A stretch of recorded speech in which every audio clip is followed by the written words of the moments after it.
What is up, everybody? This is Miguel Antonio Barragan, aka Fight Fiend Migs, joined as always by my co host, Andrew, don't get it twisted, Lapachet. And this is the Mad Boxing Show, or Mad Boxing for short. Thank you so much for joining us on this lovely Sunday evening.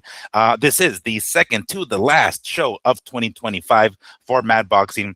We plan to come right back at you in 2026 to keep the ride going, keep rolling these wheels turning for 2026, and we hope to see you guys in 2026 as well, and you join us for that. Of course, it is a little bit later in the evening.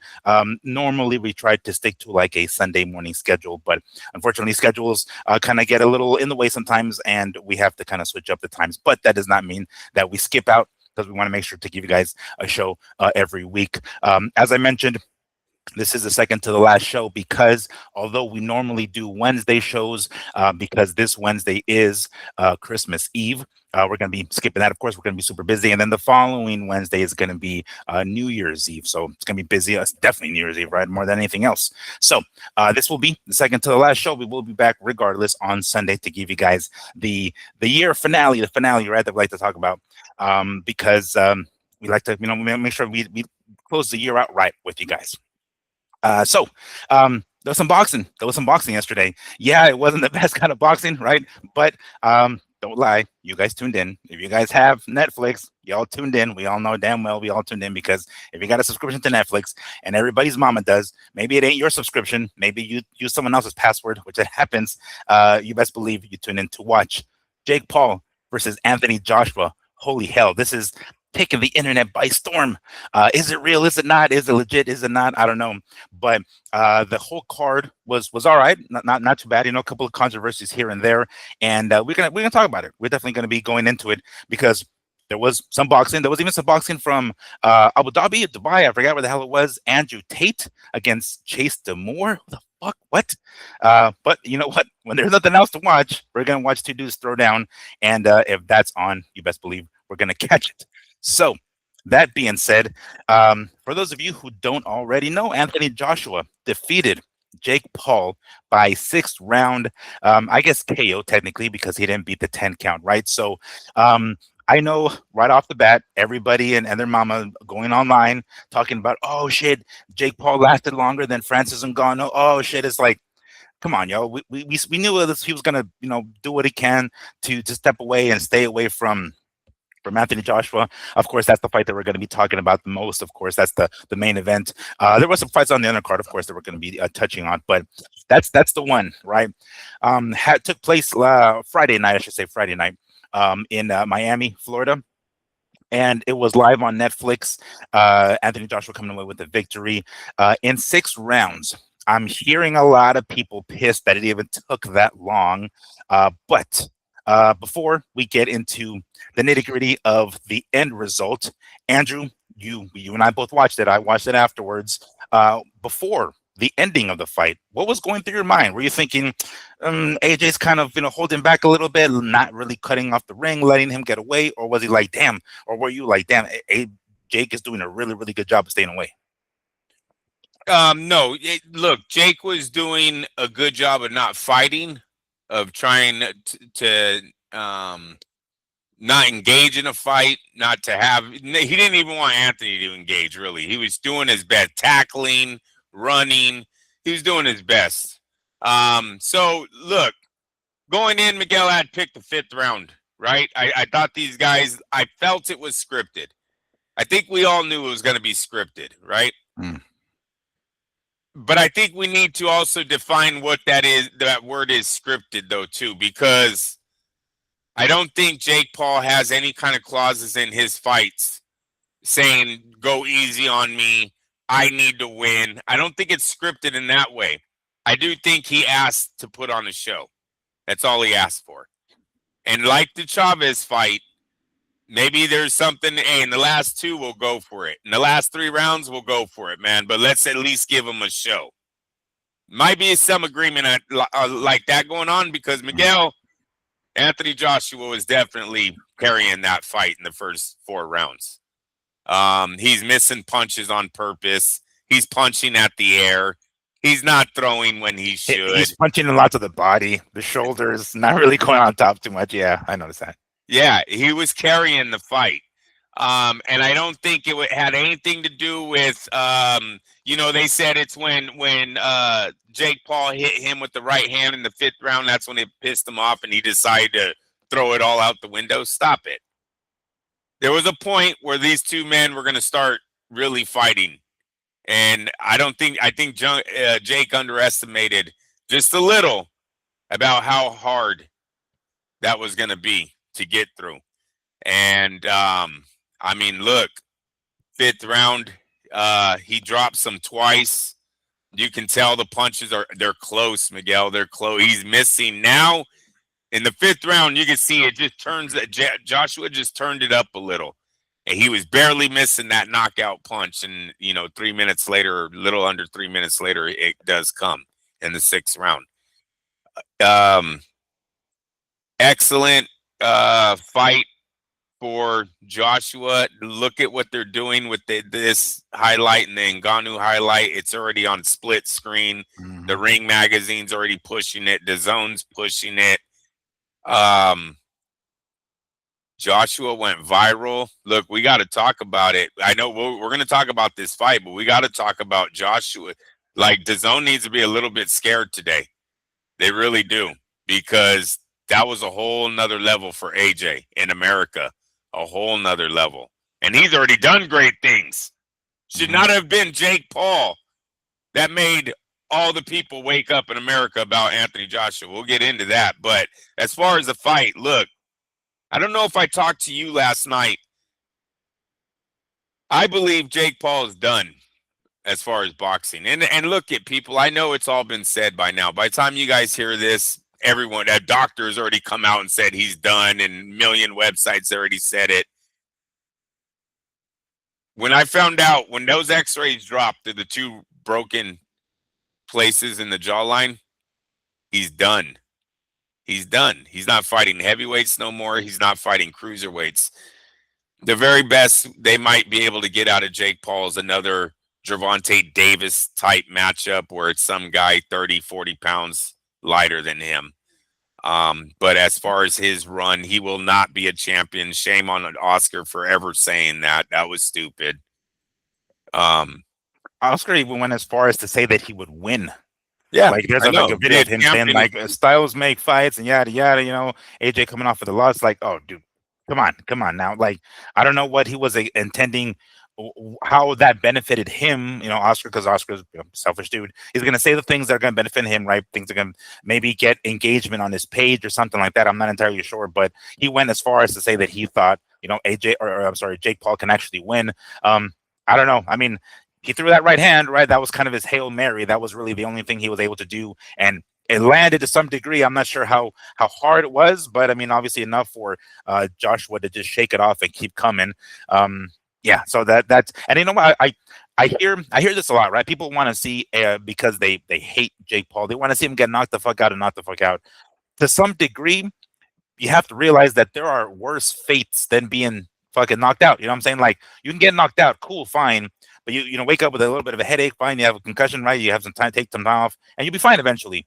If you get your jaw broken or your orbital bone cracked or like some really, really nasty fucking knockout to where there's a bleeding in the brain or something like that. Yeah. That's it. You know what I'm saying? There are worse fates than that. It's not just like, oh, fuck, I got knocked out. It's like, no, I fucking, bit my tongue and now I don't have a fucking tongue anymore or some crazy shit like that, right? So there are worse things that can happen to you in a fight that aren't necessarily getting knocked the fuck out. And that's exactly what happened to him, getting broken, going 2 places in his jaw being broken. Do you think that Jake Paul might lean on that as like the reason why, I mean, obviously it will be the reason why he can't continue, but do you think he's going to try to spin it? Like, I would have kept going. I could have kept going if it wasn't for this fucking broken jaw. My career had to end earlier because of this broken jaw kind of thing. It wasn't because I wanted to. Like, bro, come on. Yes and no. I think Jake Paul would want to get some type of revenge in the ring. I don't know if he wants to end it on this note, right? I don't think he's ever going to get around that, but it's going to end on this note. It really is. And to be honest with you, I believe it broke in 3 places. because they put 3. Did you see the one on the bottom? They have a strap on both sides, and then you see another titanium thing down here. Now that might have been from the root of the tooth pushing in or out. Maybe that did some damage where they had to do something underneath the jawline too. But there's 3 separate spots that were worked on. He had multiple teeth removed from his mouth. They can never come back. The damage to the root, they said, was permanent. So excuse me. After about 6 months, he has to go back for new teeth. He's out for a year. Jake Paul's not fighting for a year. He's not minimum, because he's after that he still have to start sparring again and all this shit. So it's going to be even still over a year, I'd have to say. And for the next 7 days, it's food through a straw. Now, granted, people, he can probably go 7 days with just eating milkshakes and smoothies. I don't know if they're really going to be liquiding his eggs in the morning to give it to him, right? I don't think we need to go to that extreme for a week. So that he's going to be fine on that part. But yeah, what she said is absolutely right. I mean, he's eating through a straw right now. His face didn't look good after surgery, right? There was some swelling. You know, obviously he's missing teeth. He's going to get little jokes about that probably from his friends once he can smile again. He made $92 million. Was it worth it? I was just about to say that fucking $92 million, because I believe that the pot was 184 million bucks, right? And split evenly. Although I did read that because Joshua is English, the taxes over there are gonna fuck him hard, so they're gonna take quite a bit of that. But regardless, 92 mil for however many minutes was it? Jesus. And won't he get taxed twice? He's gonna get taxed in. Oh, is it twice? Damn, I don't know. Yeah, where did they fight? Yeah, they fought in Miami, bro. He's gonna get taxed over here too. He gets taxed twice. Yep. Damn.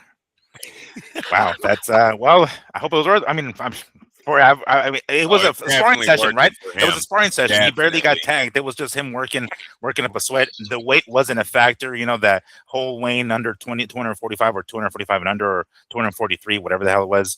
So yeah, it just man, I don't know. It was basically a sparring session for him, you know. Can you imagine that? 92 mil for a fucking sparring session? Jesus Christ.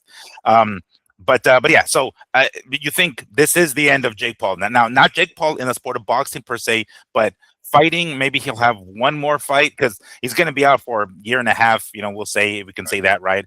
He did mention, I mean, again, we're probably just the feelings, right, or the emotion at that moment in the ring is like, no, this isn't it. I'm gonna come back, you know, go back to cruiserweight or whatever the hell. I mean, was he ever there? Shit, I don't know. I guess with some of these fights with Chavez Jr. and Anderson Silva, I suppose. But you thinking this is it? Like, this is at least the second to the last fight. He might have one more to end it on a high note and then right off into the sunset. It's possible. It's all gonna. It might really matter on what Netflix is offering, right? If they're looking for another big time event, I don't think he has another big event in him. You know, he took. That's a hell of a punch he took. They're not saying really what happened to the knee. We know something happened to his knee. Yeah, also. I saw that. He acted kind of weird. Like, I forgot what round it was, but he kind of stumbled a little bit and like backpedaled a tad bit. And it's like, did he do something with his Achilles or what the hell it was? Yeah. So they haven't really mentioned anything about the knee. I guess they don't want too long of an injury list, right? Like he tore his ACL and he broke his jaw. Right? They'd be like, right. Hey, Jake, maybe we don't do that again. How about that? You know, mom called. She doesn't want you in the ring anymore. So, yeah, I mean, look, AJ, not only was this a sparring match, you know, last night, AJ went to a level of star power here in America that I've never seen before. You know, Miguel, I don't remember. I think Oscar De La Hoya is probably the last boxer that turned women's eyes the way that Anthony Joshua did this weekend. And I sent you a lot of them. I'm sorry, bro. I did it just to show you how much the young man blew up over here. You know what I mean? Like, I mean, women, where have you guys been hiding him? The fuck? He's been the heavyweight champion twice. What are you talking about? Where are we hiding him? He arrived in 2016, yo. He's kind of been here for 9 years at this point, guys. He's been in 2 fights where 80,000 plus went and seen him. You don't, you didn't see none of those. Didn't hear about it. No, he did come to New York City, Madison Square Garden. Hello, forget about that already. He knocked out this really good fighter. His name was Klitschko. No, nothing. Hiding. What the fuck? DAZN hiding. HBO offered you the fucking guy on a platter. Mm-hmm. I mean, AJ and Eddie Hearn, they really need to be looking in the mirror today if to see the response that a lot of these American women had on him, acting as if he was some rookie coming out of left field. No one even knew. That's really bad on DAZN right now. If I'm what could they have done though? I mean, Netflix wasn't even on the radar back then as far as like boxing stuff. I mean, it shows you the star power, the reach that DAZN does not have. I'm talking about DAZN's platform right now. It's time to get away. Turkey needs to look at what happened to Anthony Joshua on Saturday and ask the exact same questions me and you just fired off here a minute ago, because they're all valid questions. How the fuck do these ladies in America not know who the 2-time heavyweight champion of the world was, that he looked like what Oscar would call him? And actually, AJ said it himself, and it was kind of douchey. Did you hear when he grabbed who's that reporter's name? Ariel Helwani in the ring. Helwani, yeah. I know you're looking at a goddess. Come on, bro. Are you fucking kidding me right now? Dude, come on. Chicks love that shit. He can get away with it because he looks like he looks. We say it and they're like, shut the fuck up, you fatty. With a certain girl, and I'm sure he has a lot of those girls around him that lets him get away with that. You're absolutely right. But the one that he wants is not going to want to hear her man talk like that. You understand? No, definitely not. No, yeah. She's not going to like it. But but here's the thing. We know this about women. Women don't want a dude that no other chick wants. Women want the dude that other chicks want. So to some degree, it's a bit of a little punch to her, like, you got yourself a fucking good one, because a bunch of fucking chicks wants a bitch. So you got yourself a dude. I heard that. He was very douchey about it too. Yeah, stay humble, young man. Stay humble. That's all I would tell him. You can think all that all you want, homie, but once it comes out your mouth, it kind of makes it look bad. Yeah, it's like, oh fuck. Yeah. He's that guy. I know you're looking. He was like Moana. Remember when he's I'm a demigod? Remember that guy keeps talking to Moana? Have you ever seen Moana? You're talking to a dad. Nah, I've never seen Moana. Come on, is this a Disney movie? You suck, dude. Bro. I don't have kids, yo. Oh, I don't watch Disney anime. I literally just watched Coco like 2 months ago for the first time ever, homie. For the first fucking time ever. Trust me, I don't watch those. All right. Well, that sucked. But yeah, that's how the demigod Rock's character. That's how he acts. He acts like that too in there. But anyways, yeah. So Anthony Joshua is not going back to DAZN. I call that today. I think Netflix is like, hey, so what can we do to keep you here? If I'm DAZN, I'm pretty nervous right now because it seemed like Joshua got thrown into the big pool last night, and I don't know if he wants to go back to the baby pool.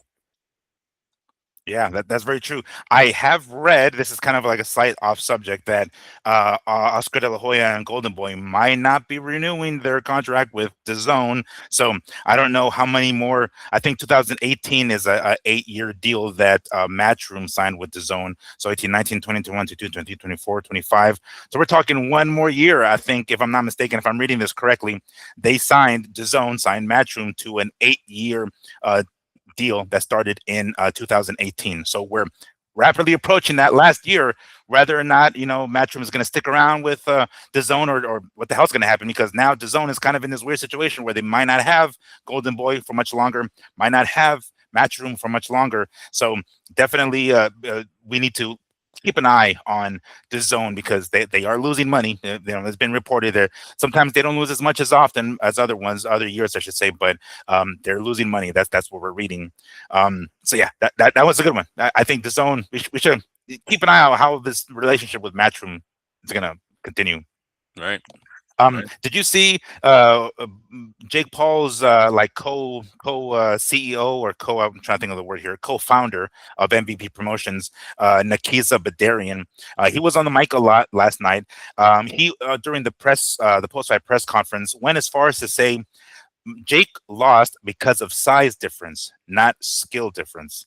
I don't know what to think about that, man. Like he was tired as fuck. It wasn't like he was. And here's the thing: I remember reading. I don't know. I'm not sure you have heard this before or hearing of Muhammad Ali. Part of his road work being running backwards, so he can kind of get used to his calves conditioning to constantly backpedaling the way he does. Right. What's his name? Jake Paul did a lot of that. I wonder if that just burned out his fucking calves, and then in addition to everything else, because he was backpedaling the whole time. I'm not sure that ever even crossed his mind, but it sure as hell didn't cross my mind when I first heard it. I was like, oh shit, that makes sense. If that's how you fight, backing up the way Muhammad Ali does, why not jog that way and condition your calves? Because oftentimes when you're walking forward or jogging, even sometimes you put heel first, then ball of your foot. But when you're going backwards, it's the ball of your foot first. And I think that burns out the calves. And I think Jake Paul felt it. And he was running out of gas real fast, flopping all over the goddamn place. My dad was having a ball, dude. He was loving that shit. He's like, what'd I tell you? That motherfucking panzone, fatty, as we could call him, fatty, the fat white guy. And he's like, that guy, like, that's what the fuck he gets. He was getting such a kick out of seeing Jake Paul flop all over the fucking ring. And I'm sure many of us were because, we all wanted this to happen to him to some degree. 13 times, Miguel. Oh, gosh. 13 times he fell to his knees last night. It was getting ugly in there. It really was. No, there was no skill. That his CEO, co-founder, whatever he is, he has no idea what he's talking about there. He sounds like Oscar De La Hoya. There was Jake was not displaying any skill.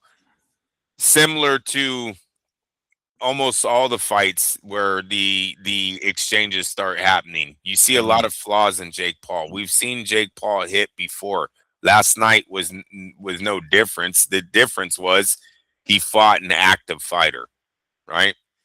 Let's all agree that if he fought Anderson Silva at fucking 38 years of age, Anderson Silva probably walks through him too. You know what I mean? He fought him at what, 48, 50? Like, come on. He fought Mike Tyson. If he fights Mike Tyson at 38, Mike Tyson probably walks through. And not probably. You guys, I don't mean probably. They all walk through him too. Anthony Joshua was younger. He's still not even out of the game. It was not a fight. This was a mismatch. I really thought it was coming in the fifth. And if you watch the last 10 seconds, he does let him out of that round. He has him totally. Oh, you see it. Yeah. I mean, it wasn't even that.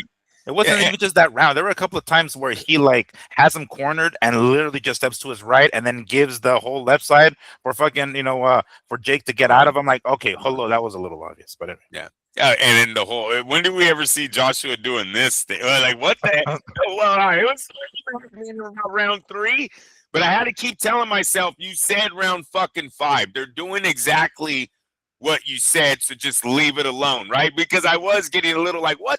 Joshua, what the fuck? But because I guess it was a show. One thing, all of the different angles that they have this knockout in, you notice the crowd really isn't cheering until he gets knocked out, and then they erupt. It's almost like, Jake, did you have a fan in that house? Well, that's probably the reason why they were quieted so much, because the fans were there, but they're like, what the fuck are we watching? What is this? Jake, are you going to, put on a better performance than this? I mean, I suspect he had the fans there. He just unfortunately was not entertaining them, really. Yeah, and then when he finally that right hand lands, then everyone explodes out of the seat. That was just weird. But it was really quiet before that. You know what I mean? It wasn't like they were screaming like the ending was approaching. Now, in my house, you heard it. I gave you the play-by-play. That was live play-by-play that I text you. I mean, I was pretty excited. Like, I don't know. I knew it was coming. We could all see the end was coming, The broken jaw, did not see that coming, though. 2 places, did not see that coming. That was That was him taking a real shot, and even in a scripted world, because I do believe it's scripted to a certain degree. Yes, I agree with all of you guys. There's no way Ngannou goes 2 rounds and Jake goes 6. It's totally made up. But I believe at a certain point the gloves do come off, and he says, "Yeah, we're gonna fight 8 rounds, but we're only fighting 3. You better fucking be lenient for the first, 5, or I'm not paying you." You know what I'm saying? Shit like that. So because did you notice how Jake looked at him, was staring at him when they were announcing the winner? He looked No. nervous, bro. When they were announcing the winner? Yeah, it almost looked like AJ was like, "I didn't hurt you, did I?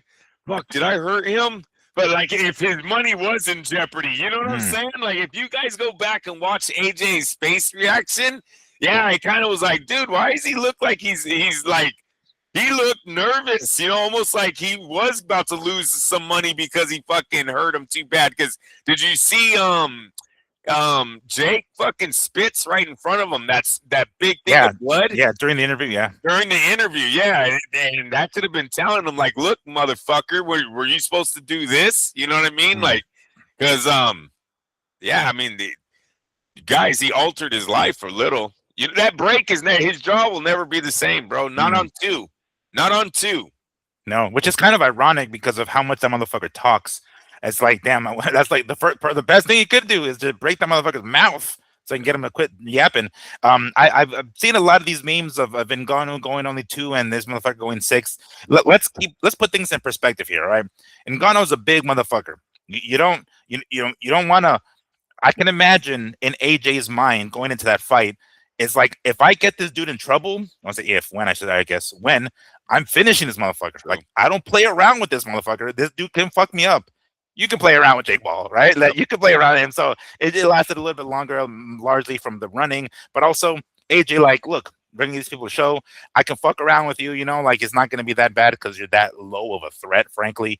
And when the time comes, I'm going to, seal the deal and put you out. And that's exactly what he did. So, to that degree, I say, okay, maybe not scripted, because really, I mean, we talked about it last week. Even McGregor and Mayweather, it's like Floyd just let him get tired. It's like, dude, you're not gonna last, 10 fucking rounds or however many, 12. I think they were going 12. You're not gonna last those rounds with me, dude. And Conor, to his credit, made it to the 10th, I guess. AJ knew the same thing. Like, you're not gonna last no fucking 8 rounds. And here's the funny thing. That's what we're all thinking, right? He's not going to last that long. He's probably going to get knocked out before. AJ knew he was probably going to get tired. But why did he get tired? It wasn't like he wasn't already fucking training for, fucking Gervonta. Is he not already doing the cardio? Like, what the hell got him so tired? Was it just the nerves? Because sometimes when you're scared, that fucking heart is thumping and you're like, damn. Look, I had a couple of amateur MMA fights, We're on the feet. Right, we go down to the ground and we're wrestling, we're grappling. I get up and my fucking legs are noodles, Like, I'm like, oh shit. I go down to the ground, I get back up. My arms are fucking like, damn, my arms are weak as shit. You know what I'm saying? It's that adrenaline dump. Was that it? He was just that fucking scared because he's been the main event before. AJ, I'm sorry, not AJ. Jake Paul. He's been the main event before. He's been under the spotlight, so it wasn't like that's necessarily new. But was he just that scared? Like, fuck, I got this big dude in front of me. And then the second they hit to the ground, right, because he falls over, because he grabs onto AJ, and AJ's like, dude, I don't fuck around, and he just put his weight on him, right, and then they tumble over. Yeah. So he gets back up. I wonder if his legs are just jelly at that point. He didn't move them on some of those takedowns. He doesn't even move them. You got to remember, Jake's 6'1", 218 himself, right?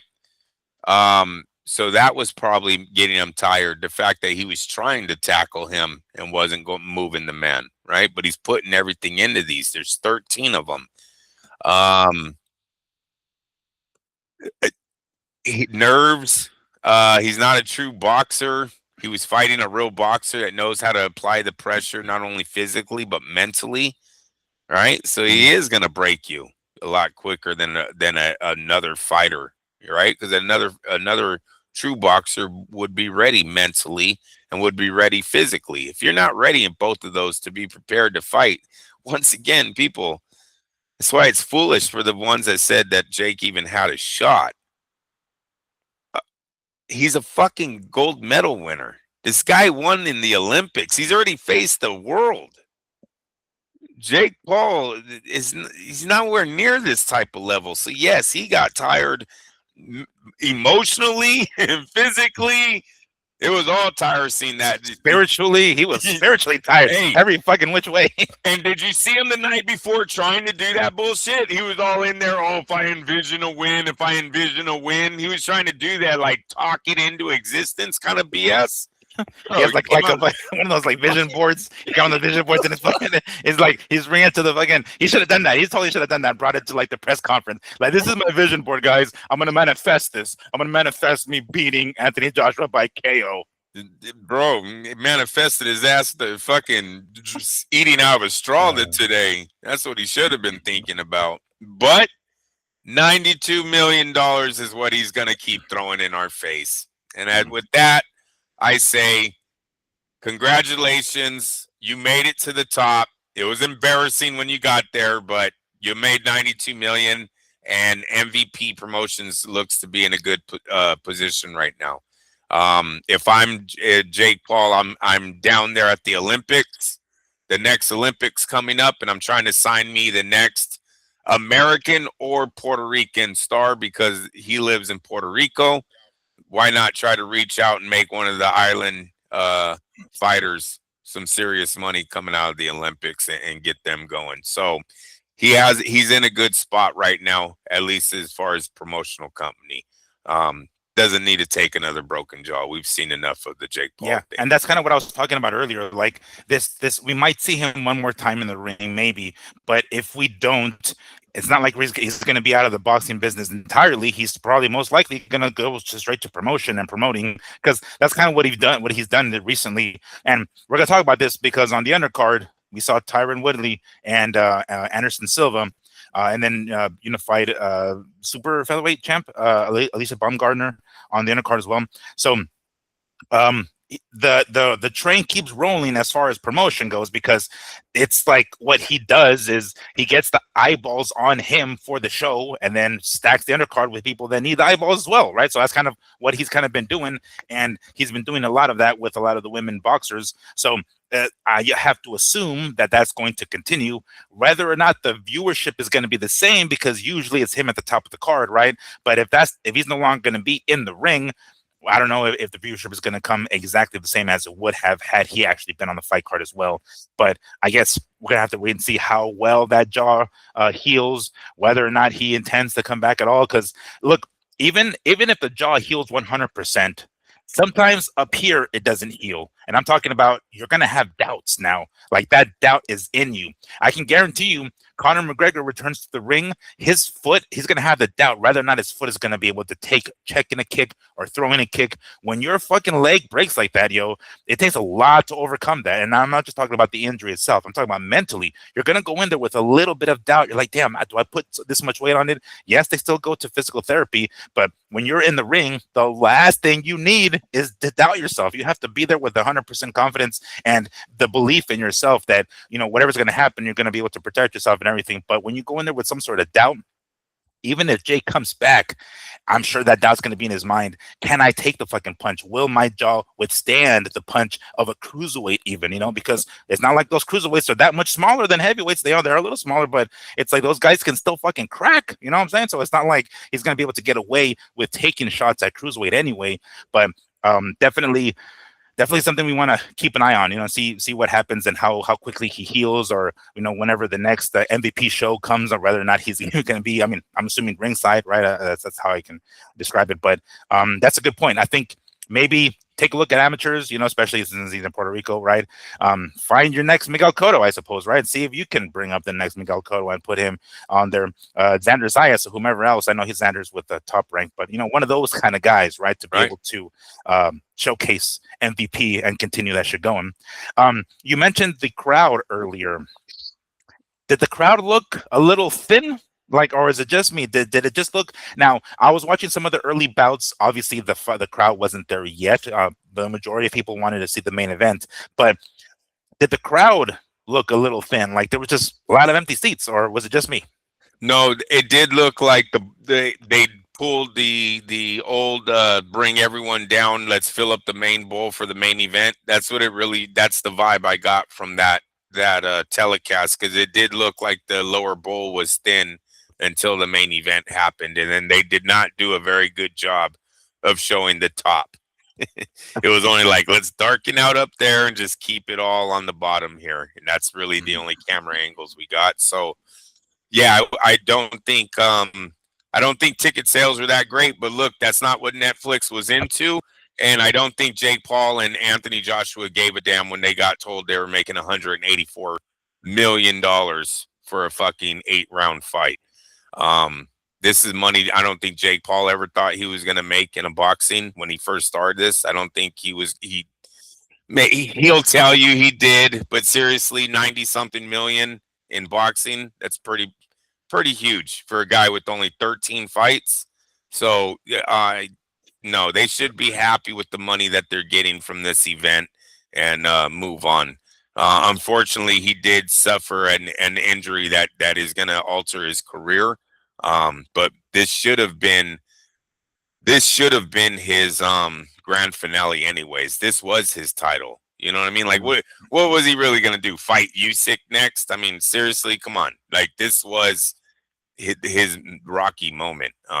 And I don't think it happened that I think he might have, like, the plan obviously was Gervonta, and then he was going to somehow look decent against Gervonta, and then maybe that would lead to some sort of Zurdo Ramirez type of fight, right? Where, like, go after those belts.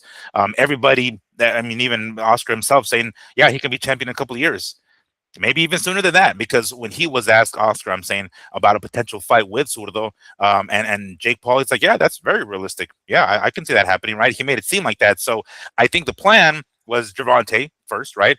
And then, maybe after that, going after Zurdo, some sort of, he seems to be the one that he can, go after, I guess. And I agree with that. What I'm saying is last night, if he wins last night, he is not going back to Gervonta Davis or Zurdo Ramirez.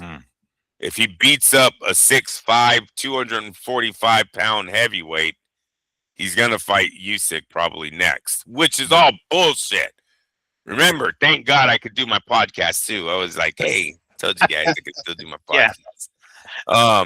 But yeah, there's no way he was ever going to make it to Usyk, but that's what, does he really think that's where this was leading? Right? I'm going to beat AJ, then fight the fucking undisputed. Come on.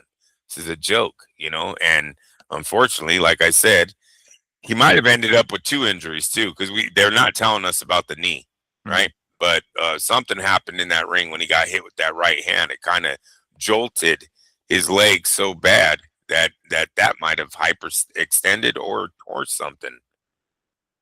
Yeah, that's a possibility, and it didn't look like it bothered him, at least afterwards, because there was a point where he kind of like stumbled, right, and he kind of like, I don't know, almost dragged his foot a little bit as he was backpedaling, and then he kind of got up against the ropes, and then the fight continued, and it didn't look like it bugged him throughout the rest. So either he did a really good job of no, it does. Oh no, it does, because bro, it's only that happens in round 5. He's out in round 6. If you listen, you can't say that's the reason why. Oh, but he's definitely not moving anymore. Remember, he falls into the ropes. That one, like, he throws 2 punches, and he might be dead tired too, but his knee is bad also. He was just limping 10 seconds before that, and now he's falling in the ropes. Remember, I tell you, his knee is gone. He's tired. The end is near. Like, I'm saying it to you because I'm seeing it, that he's still walking around stumbled. No, he definitely hurt the knee. They're just not telling us. They don't want they don't want the injury list to be too big. Believe me, it already looks bad enough. Missing teeth, broken jaws. Now you want him in a fucking knee brace too?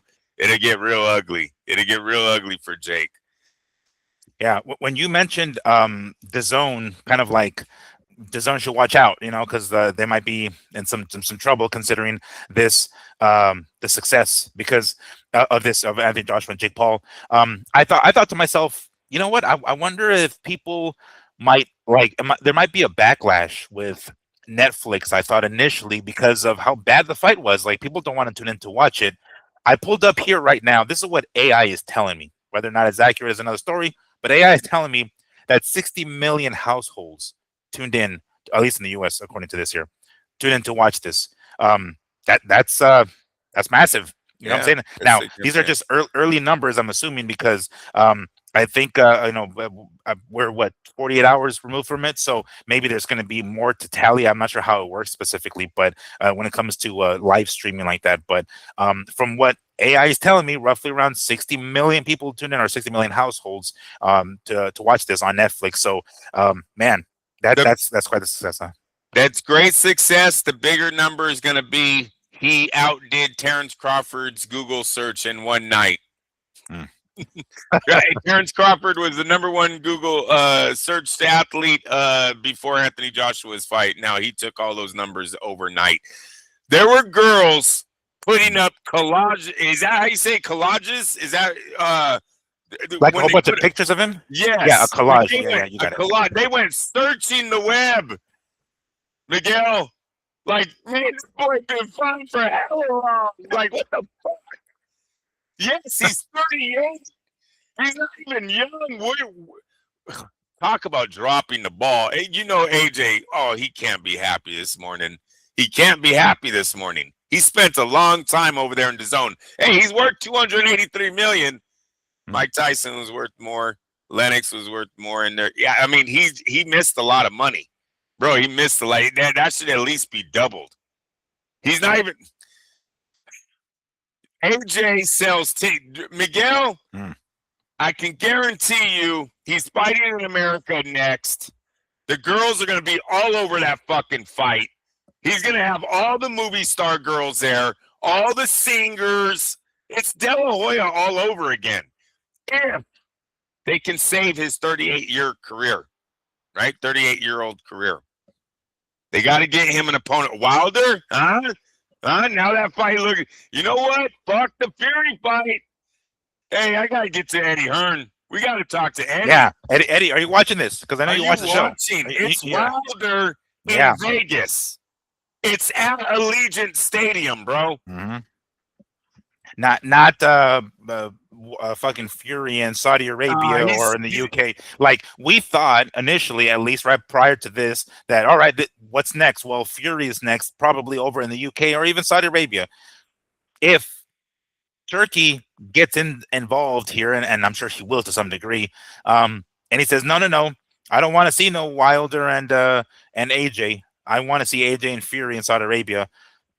How much money is he gonna have to drop for them to be like, okay, we'll go over there and do it, and not maybe Wilder and AJ in Allegiant Stadium, something like that? Like, because we've seen, Eddie Hearn kind of sort of back away a little bit from Turkey, saying like, I kind of want to do this Boots Ennis and Virgil Ortiz fight, which is me and Oscar, not involving Turkey to any degree. So I don't know. It's kind of, we're going to see that tussle with Matchroom, Eddie, and then Turkey. Because hell, if I was, you're right. If Eddie, if you're listening, do Wilder Allegiant Stadium Vegas, please. Yep.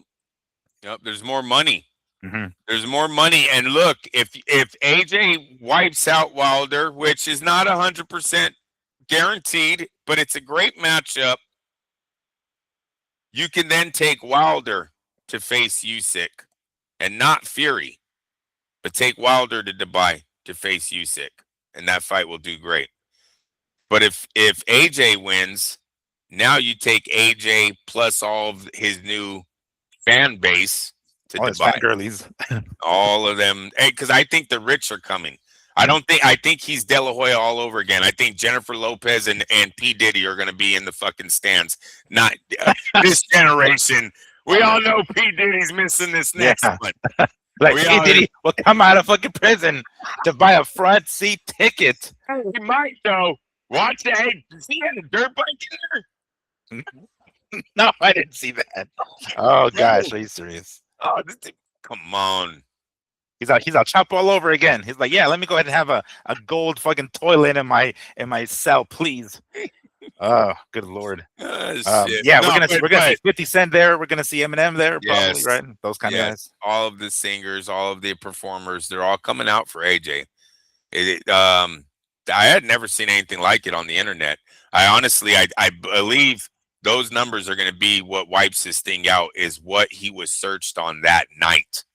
They're going to be like, dude, every woman in America was looking after this guy, and I don't give a fuck what skin color. They were all looking after me. He was described it. I heard one girl call him an angel of God. It's like, this angel comes down to the center of the ring with his wing. Oh gosh, that shit. Oh, relax. All of the women that thought Jake was hot. Think about all those little girls, right? Jake is a face of boxing. Think about when he stepped in the ring. Gone. Yeah. And Jake, hey, tell me that fool did not make Jake look like Hulk Hogan at the end of that fight.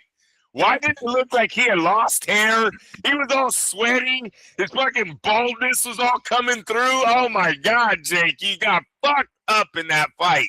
But it was bad to do the Hulk Hogan impersonation because when your hair got wet, you started looking like a Hulk a little. You really did. All he needed was that like tanned fucking hot dog looking skin. Like that's all he needed to walk into the ring like that. And you definitely didn't look like Hulk at 20. I'll tell you that. No, definitely not. Not a 6'8" Hulk Hogan, 320 some odd pounds Hulk Hogan. We're looking for the NWO type Hogan. Yeah, that one too many times. Downside, the 45-year-old Hogan who can barely fucking hop in the ring. That's who he looked like. Oh man, I didn't know he was that bald, man. Yeah, AJ made him look kind of old last night. Well, he knocked him into like 2030, probably lost 5 years of his fucking life in that knockout. Hey, wasn't it the greatest that his face at the end there? Anthony Joshua is literally smiling at him like, "Gotcha, bitch." Yeah. And dude, fucking Jake looked so fucking worried. He knew he was done. He knew he was like, "This is the end. This is the end." Mm. I don't think he thought. I believe if he knew his jaw was about to get broken, he would have tried to have covered up. I think he left his head there knowing that the fight was over. He's going to take this one shot and go down. But I think if he knew what the outcome of that, close your mouth. Didn't anyone tell you to bite? Well, he was sucking wind. He was tired. I mean, that's what happens when you start sucking wind. Your mouth opens. Yeah. He knew that punch was coming. Yeah, he did. He left his hand down. And he's like, yeah. He's got this little bite. Oh, shit. He didn't even put all of it. It was a scripted right hand. It was a right hand that was supposed to end the fight, and it still broke your jaw in two places, bro. It was still. Dude, that shit almost spun his head, man. Like that thing, and look, I've been hit like that. When you get hit on the jaw like that and it forces your head to turn, you're like, oh shit, this part of your neck, these muscles, you're like, fuck, this shit is sore as hell. Like a punch forced my head to turn and I was bracing for it. Like, dude, that shit, that will make you see stars. I don't know what else he saw. Maybe he saw those fucking alligators that he killed flying around his fucking head or something for those damn Hulk Hogan trunks. I don't know. Wow. All right. So we'll see. Jake's back. He will be back. It's not like this is the end of him. Chances are it'll be more as a promoter than anything else. Maybe one more fight in the ring against somebody. I don't know. But who? But I mean, I'm not sure how much longer. How much Can you more time even he has. go back? Let me ask you that. Isn't this like trying to climb Mount Everest, not getting there, and then going, all right, well, next week I'm going to go climb this hill? Who's going to show up for the hill? It definitely can't be no fucking ex-MMA fighter that's not even fighting anymore. No one's going to watch it, bro. You don't think so? Like no, Masvidal or one of those kind of shits and none of that kind of stuff? You don't think? Maybe the MMA world, but definitely boxing is not tuning in. We're going to be like, yeah, done with that show, dude. You've been there and you got rocked. You didn't just get rocked either. You got fucked up. Like, and the 13 times on your knees was pretty bad. Yeah, it was. That's going to haunt him for a little bit. They're going to be making reels for that for a while. All right. Well, before we move on to the next fight, anything else we want to add to that one? Because this is in regards to the show still, right? I want to talk about the show overall, which we'll get to momentarily, but specifically for the AJ and Jake Paul fight. Anything else we wanted to add to that? Interested in seeing AJ's next move because I think he's bigger than DAZN now. Mm. Yeah. You hear that, Eddie? I hope you're listening. So Yep. we definitely go that route. All right, and I kind of want to leave this one to you because you kind of called it a long time ago. Anderson Silva defeated Tyron Woodley by second round TKO, I believe. I think it was the corner who called it off because he did make it to his feet and he was a little rocky, and the referee waved it off. But I thought I read somewhere or heard, I thought I saw bits and pieces of his corner, Tyron Woodley, waving it off and stuff like that. So I don't know if it's, I mean, he made it to his feet before the 10 count, so I guess it technically is a TKO. And he did the if you watch it, Anderson Silva did the touch the foot, right, touch the boot, and then come up with that fucking uppercut, which is pretty tight. And a homage to Roy Jones, I believe that's what it was. So you called this because you talked about Dana White, TKO, Sella, whatever, Turkey, all the motherfuckers coming over and putting on some of their fights, their TKO bouts, and that was pretty much what you figured was going to happen. They were going to bring over to get eyes, to get viewership on these fights. Former MMA, or I guess like some not maybe not legends per se, but recognizable names to fill out some of the undercard bouts. Did Jake Paul just kind of beat them to it? I mean, I don't think he's. I'm trying to think of some of his past undercards, and I'm not sure if he's done that specifically this way.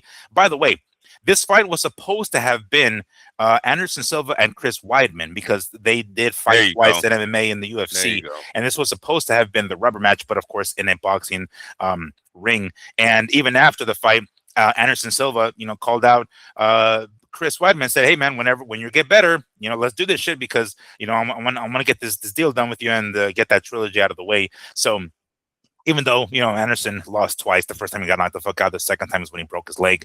So it's not like he could even out the fucking thing anyway. But regardless, they wanted to throw it down there, and because Chris Weidman pulled out, I forgot some injury, I forgot what it was, the specifics there, but they called in Tyron Woodley, I believe, on 2 weeks' notice. And Tyron naturally is a smaller dude, even though he's pretty stocky. When they were at their prime fighting in the UFC, Tyron fought at a smaller weight class, just one weight division below, which in MMA is pretty significant because there's much more bigger gaps in between weight classes, going down about 15 pounds or so, I think it is, where Tyron fought in the UFC. But anyway, did they just beat TKO to the punch with this one? They absolutely beat TKO to the punch, and I'm going to tell you why they beat TKO to the punch. Miguel, I love that you're a humble guy. But last year, didn't Jake listen to us when we told him to fight that one Mexican guy out of nowhere that just got the fight with Jake Paul right after our show? People, I'm just saying, we only have 30 viewers, and one of them is Jake Paul. That's all I'm saying. It's only the guys in the industry He's the one that always likes and shares our videos. I know it. I just fucking know it. Hey, all I'm saying is great minds think alike, and we've nailed it twice with a pretty good promoter, Miguel. A guy who's making pretty good waves here in the boxing world, and two of his ideas come straight from the same mindset that we were thinking about for his show. So yeah, no, he definitely beat Dana to it. And look, you hit it on the head, dude.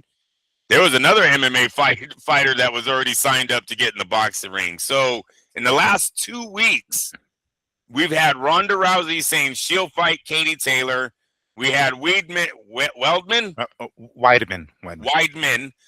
supposed to fight Anderson Silva, pulls out, then they go and get Woodley, who's already fought in the boxing ring. But what I'm trying to say, people, is that they're coming. They're coming. It's coming. The sport TKO, they already announced they're doing some changes to the rules. They're doing some changes to the ring. I told you guys last week, if I'm the UFC, I think I'm going to start sending out my spies, my moles, what is Ryan called Joe Guzan? A mole, right? Yeah, I called him a mole. Yeah. Called him a mole. Yeah. You need to start getting into Dana White's headquarters to see what TKO is really building here. Because I think there's a lot of MMA fighters that be very fucking interested in a sport where they take some rule. It's going to be a little bit of both, I think, Miguel. But they're going to stay away from the ground. Maybe takedowns. Maybe a minute or two, they'll let you get on the ground, get your work in. If you can get a submission, you're getting a submission. But after that time frame, getting back up and get this thing on their feet. But with MMA gloves, I guess, because they have to grab on, right? Yes, it'll be with MMA gloves. Yeah. Yeah. So if I'm the UFC, I'm just a little bit nervous about all this bullshit going around me right now. Jake Paul hit it. Dude, that's why I sent you it. Because see, excuse me for coughing. It's the fucking weather out here. I was real interested in the MMA chat rooms or to see what they were saying. These are two older guys, right? Yeah. Obviously. But there was 8,000 likes on that guy's post like 30 minutes or so after the fight. 8,000 likes. And if you go to the chat room, hell of them, this was fire. Anderson's fire. Anderson would beat Jake. Anderson would do it. Like, dude, I was like, they're liking it. There's an avenue here. It wasn't fucking, this is stupid, MMA dropouts. There was none of that. So, yeah, I think I do believe we're onto something here, and that could be the future of a lot of the older MMA guys. Yeah, I was gonna say, or maybe some coming up, but no, I think it would be specifically the older ones that are kind of on the way out, right? They have to have a little bit of an avenue of like making some money on the way out, because it's not gonna happen in the UFC. Unfortunately, they're gonna be probably on the prelims or some shit like that, like the early preliminary fights. I know that they definitely won't.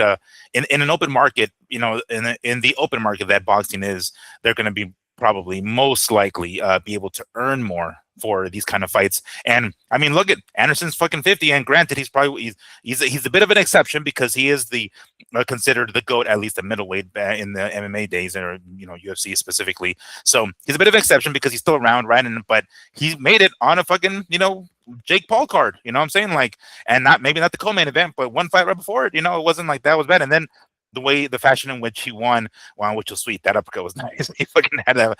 And unfortunately, I'm seeing a lot of funny memes of Tyron Woodley because of the dude wipes that's like specifically sponsoring on his shorts, right? The one is like happens to be that perfect angle. It's like he's knocked out, face down on the canvas, and his ass is in the air basically, or trying to get back up, and it's like boom, dude wipes. Thought that was pretty funny, but that fight was entertaining. I watched it later, mind you, because I wasn't watching at that moment. But my buddy was texting me. He's like, "Holy shit, that uppercut! He didn't even see it coming." I'm like, "Oh, I thought Anderson got knocked the fuck out." I'm like, "Man, he's 50. He has to hang him up." I tuned in. I'm like, "Oh shit, he's the one that delivered it." Oh damn! All right, that was clean, man. That was fucking clean. All right. So then, just another one of the bouts on the main card here. Alicia Baumgardner defended her unified titles. I believe she, if I'm not mistaken, 130 pounds. Now, here's the thing. The fight that she had, which I'm trying to remember her opponent's name here. I'm going to pull it up real quick. But she basically, Layla Bodine, I believe, if I can pronounce it correctly. She was, and I'm talking about Alicia Baumgardner, the undisputed champ. No longer, technically, because she decided to vacate the WBC belt, primarily because of the rules, not because of sanction fees, at least not to my knowledge, but rather she and along with other fighters who have fought, I believe, under the MVP banner, has decided to drop their WBC belts because they want to fight 12 3-minute rounds. The WBC doesn't allow that. They enforce, if they're going to fight for the WBC title, women must fight 2-minute rounds and 10 round fights for championship fights. And Alicia Baumgardner is like, no, I want more time. I want to be able to, get, and if you watch the fight, she even drops her opponent. So, unfortunately, this is the kind of route that we're going now. I don't know if this is. It looked like, I think I read recently with a few different people. Let me see here. Amanda Serrano, Chantel Cameron, and then Alicia Baumgardner, all of them former WBC champs who decided to vacate their belts because they want to go 12 3-minute rounds, and the WBC is not having it. We're seeing this issue with sanctioning fees over here with the men, and now we're seeing this rule that a lot of women don't agree with and rather want to be on equal footing with the men and do the 12 3-minute rounds. It's not looking too good for the WBC. Like, what's going on here? Why? I'm not sure. Do you agree with this? Do you think they should just go 10 minutes, and keep their belts, or are they I guess standing up for something else, something bigger than themselves. Well, I want to say that the WBC had a study done on this, Mm.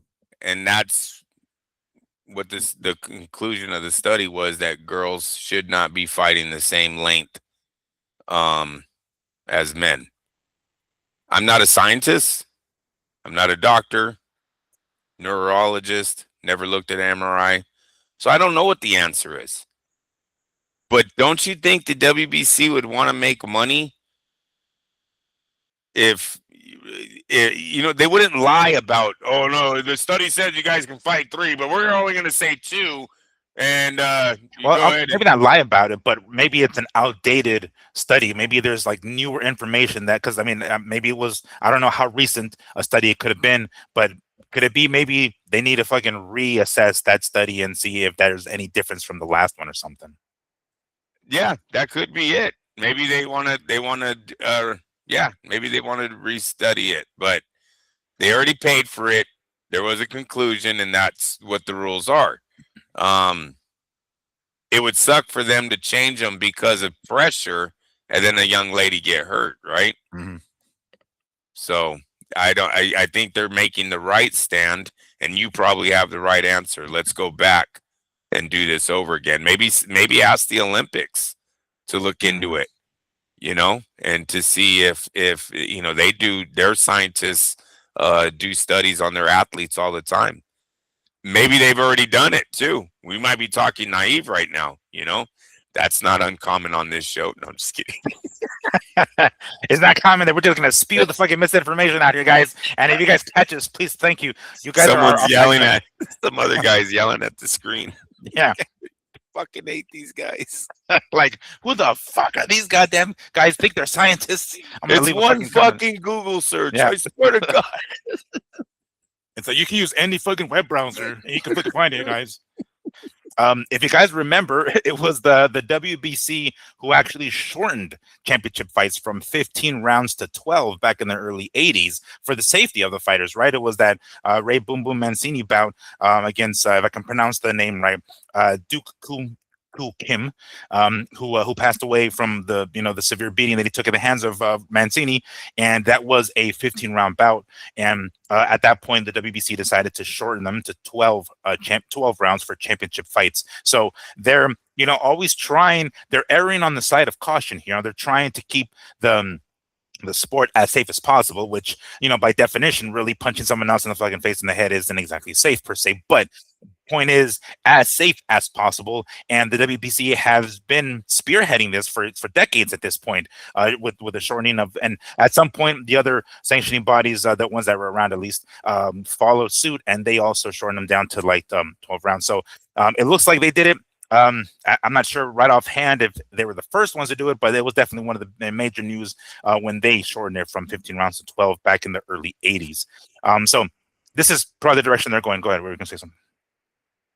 I was going to say, is it the WBC's job to go back and pay for this test to be done?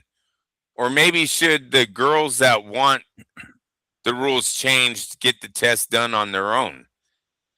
You know what I'm saying? Like, the WBC is still paying them. It's not like they're getting raises because they're going to go another round or another minute and an extra few rounds, right? What is there? Is it 10 rounds? Maybe what's their championship? Is it 10? Yeah, and it's 10 rounds. It's 10 2-minute rounds, and they're trying to go 12 3-minute 3-minute rounds. Yeah. It's not like the pay is going to go up. So, the WBC isn't paying them. They're paying the WBC their sanction fees, right? So it's not the WBC that's paying them, right? I mean, obviously it's not them.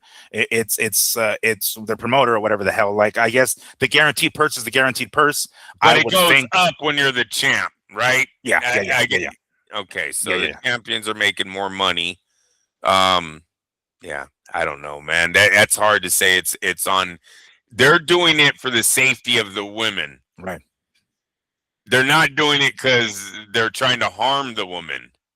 And it's like, no, fuck you. Or trying to hold them back, Andy, because it's not that. And during the broadcast, it was brought up, and Andre Ward brought up a point that I kind of have to disagree with. He says, maybe they should give the ladies the option, the choice, if they wanted to go 10-minute rounds, or I'm sorry, 10 2-minute rounds, or 12 3-minute rounds. And at face value, I'm thinking, oh shit, well, oh, that'd be kind of cool, maybe give them the choice, let them decide whether or not they want to do it, and then they can decide it. Go ahead. What were you gonna say? No, I was gonna get in politically. Oh, well, I don't incorrect. know if this is politically incorrect or not, but Yeah. that definitely isn't equal, right? Because men don't have the fucking choice. Men have to do the 12 3-minute rounds. So it's like, you can't have it both ways. Either you're different than men and there has to be special considerations taken in consideration, right? Special circumstances, or you're equal and you don't have a fucking choice and you have to go 12 3-minute rounds, period, with nobody else. So I don't know. When I first yeah. We know for a fact they don't lift the same weights, right? Bone structure is different in size of lifting muscle. Everything. The heart capacity, the lung capacity, the hand size, everything is fucking the neck different. Structure they're saying is different. Hips, definitely. So the neck structure being different, meaning to take a punch might be different. Listen, this goes back to being a boy or a girl. Sorry. But that's what it was from the very, there is no, let them choose. No, no, we're not choosing our restrooms. If you're a boy, you're going to this restroom. If you're a girl, you're going to that one. And that's fucking life. Yeah. Yeah. And that point, that just sums it up so good. That's life. Either if you don't want to do that, you can go do a gazillion other fucking things. Right. You don't have to go this route, but you can't come in here and be like, all right, I'm fucking changing this shit. Like, no. You're going to come into this establishment. It's already done for your security, your safety, and you're going to try to switch it up. It's like, no. Look, if you don't like it, sorry, you can go somewhere else. There are other things you can do. There is still MMA, female MMA, and they do the 5 rounds, championship. They do the 5-minute rounds. So if you want to go that direction, but you can't have it both ways. You can't have your cake and eat it too. Either you go that direction and you fucking follow the rules, or you do something completely different, because it is ultimately their choice, but you can do something else. It's just like in women's basketball when they say they want equal pay, and then someone goes, yeah, we'll throw up an alley hoop every once in a while then. Do a 360 over the center every once in a while then, right? Oh, we don't do anything. Well, then don't ask for equal pay, right? It's not the same. They've been subsidized by the fucking NBA since they've never turned a profit. That is a touchy subject, right? They just can't accept the fact that they don't bring in the fucking same kind of money. Unfortunately, there's just that is an interest. Look, and this is funny that you sent me those clips of the women going crazy for AJ. They're not going crazy saying Alicia Baumgartner whooped their ass. Oh my gosh, they're fucking hot and I'm sorry, wet over fucking AJ. Not even women watch women's sports, and that's fine. It's totally cool, because you know what they watch? Fucking 90 Day Fiance or Keeping Them with the Kardashians. Those get fucking monster ratings from fucking women. Women and men are different. They like different shit. Don't force women to watch sports if they don't want to watch it. And when they do, they watch the men. Sorry, that's just how it is. So when I saw that, I was like, oh man. And to some point, I'm like, I want to champion that and cheer on these ladies who are making the choice for themselves and saying, all right, cool, if you guys don't want to let me go 12 3 rounds, here's the belt. But now the WBC is involved in another fucking controversy. It's like, damn it, now I got our best men's champion over here not wanting to pay a sanctioning fee, giving us the belt back. Now we have the women giving us the belt back. It's like, fucking hell, man. They're just, I don't know, they just seem to be kind of in the middle. They're losing their grip on the sport, but maybe they're going to have to starve them for a little bit. Maybe Alicia Baumgartner will have to go make a career without those shiny little belts around her waist and see how good she does about turning heads. Now, she's pretty and she doesn't mind putting on a thong underneath her uniforms, so maybe the belts won't matter. Maybe she just needs to wear a shorter uniform. But look, I've talked about this when we were on the other show. Same thing. You can't have it both ways. You want to wear what you wear when you hop on the scale and looking, showing as much skin as you're showing. Oh, you see the girl this weekend with the lingerie? No. Oh, wait, I think I did see that. Yeah. See through on both sides. Yeah, man. See through, huh? Wow. And look, again, you have the choice to do that because you have the liberty to do that. But when people don't pay attention to what you do in the ring and rather what you do outside of the ring, don't get pissed off when no one watches your fucking fights because nobody cares two shits about what you do in the ring. I would much rather pay a membership fee to see you wear XYZ online. So again, you can't have it both ways. You want to monetize your sexuality that way? Cool. By all means, just don't be pissed when no one gives two flying fucks, and says like, yeah, I'm not going to watch this fucking fight. I'm going to skip over it. So, and how about this, Miguel? So we talked about them wanting the 3 minutes. She got the 3 minutes. Was there any change in the outcome? No, it went to decision, I believe, if I'm not mistaken. They still went. There was a lot of blood. There was a lot of headbutts, even on the other card. There was a lot of headbutts. But yeah, I don't think it was. It still went the decision. It still went. There was a knockdown.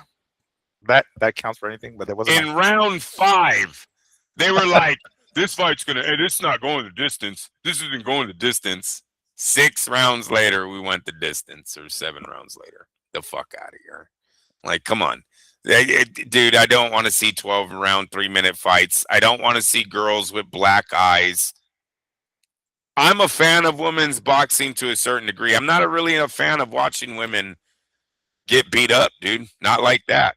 It makes me sick when men hit women. I don't even like hearing the stories. And I really don't like to see 2 women do it to each other.